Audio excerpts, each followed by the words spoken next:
আর হাদিসে রাসূলুল্লাহ সাল্লাল্লাহু আলাইহি ওয়াসাল্লাম বলেন, প্রতিদিন সকালে ঘুম থেকে উঠি যখন আমরা, তখন আমাদের জিহ্বা আমাদের শরীরের প্রত্যেকটি অঙ্গ প্রত্যঙ্গকে লক্ষ্য করে বলে যে দেখো, তোমার দ্বারা আমরা চলি, তোমার মাধ্যমে আমাদের ভালো মন্দ ঘটবে, তুমি যদি ঠিক থাকো আমরা সবাই ঠিক থাকবো।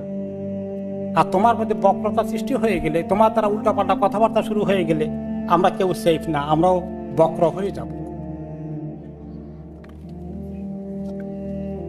নবী করিম সাল্লাল্লাহু আলাইহি সাল্লাম সাহাবী মুআয রাদিয়াল্লাহু আনহুকে নসিহত করলেন, কাছ থেকে ডেকে খুব সুন্দর সুন্দর নসিহত করে শেষে দিয়ে বললেন, সবচেয়ে দামি কথা কি বলবো মুআয, তোমাকে শুনছ?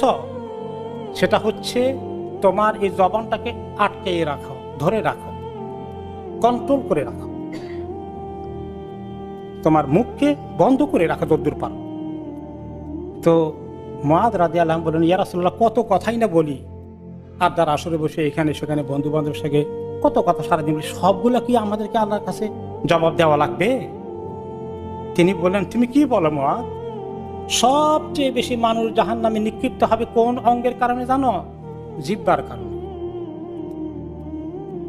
অনেক মানুষ চুরি করে যাবে, কেউ মদ খেয়ে যাবে, কেউ জেনা করে যাবে, কেউ আরো গুনাহ করে যাবে, কিন্তু বিশাল সংখ্যক সবচেয়ে বেশি মানুষ যারা চুরি করে না, মদ খায় না, নামাজ পড়ে, নেককার, এই সমস্ত লোকগুলোর বিরাট অংশ জাহান্নামে যাবে, আল্লাহ মাফ করুন, শুধু জিহ্বার কারণে।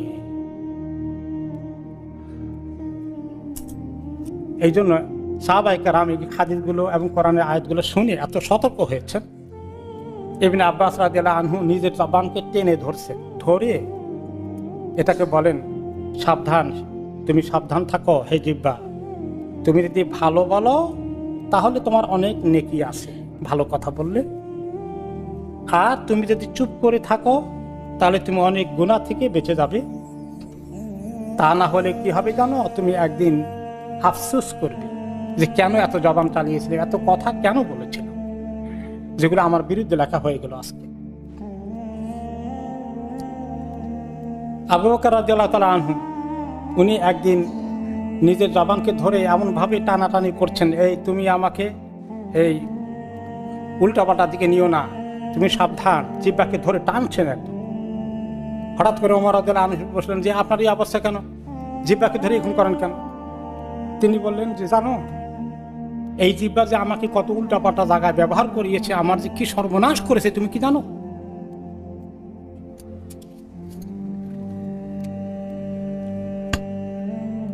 ছোট্ট এক্সাম্পল, আয়েশা রাদিয়াল্লাহু আনাস রাদিয়াল্লাহু আনহু বলেন যে নবী করিম সাল্লাল্লাহু আলাইহি ওয়াসাল্লাম আমাদের হাদিসে বললেন যে আমাকে যখন মেরাজে নেওয়া হলো, আমি দেখলাম কিছু লোকের হাতের আঙ্গুলের নখগুলো লোহার ধাতু দিয়ে তৈরি,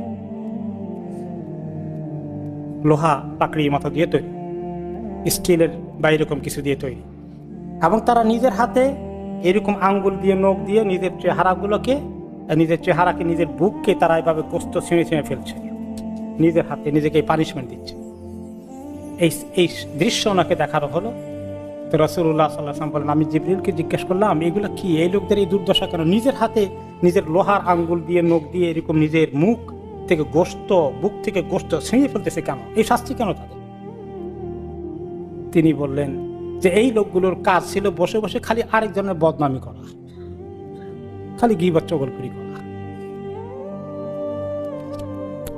আয়েশা রাদিয়াল্লাহু আনহা বলেন, তিনি নিজে বলেন যে একদিন নবী করিম সাল্লাল্লাহু আলাইহি ওয়াসাল্লাম কোন প্রসঙ্গে সাফিয়া রাদিয়াল্লাহু আনহা, ওনার সতীন, নবী করিম সাল্লাল্লাহু আলাইহি ওয়াসাল্লাম বিবি আমাদের আরেক মা, ওনার সম্পর্কে বললেন, ও সাফিয়ার কথা বলেন, ওই বাটি মহিলার কথা বলেন, বেটে মহিলা, উনি একটু শর্ট ছিলেন, বেটে ছিলেন, ওই বেটে মহিলার কথা বলেন।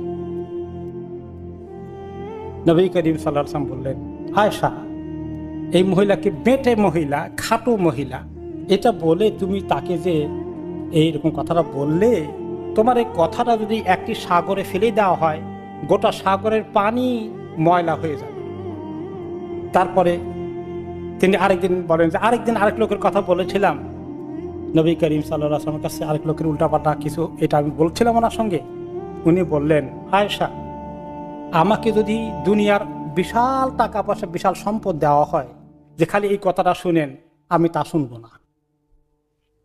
তাহলে এরকম বলা, এরকম শোনা, দুইটা থেকেই এই উম্মতকে নিরাপদ থাকার জন্য তিনি বলেছেন।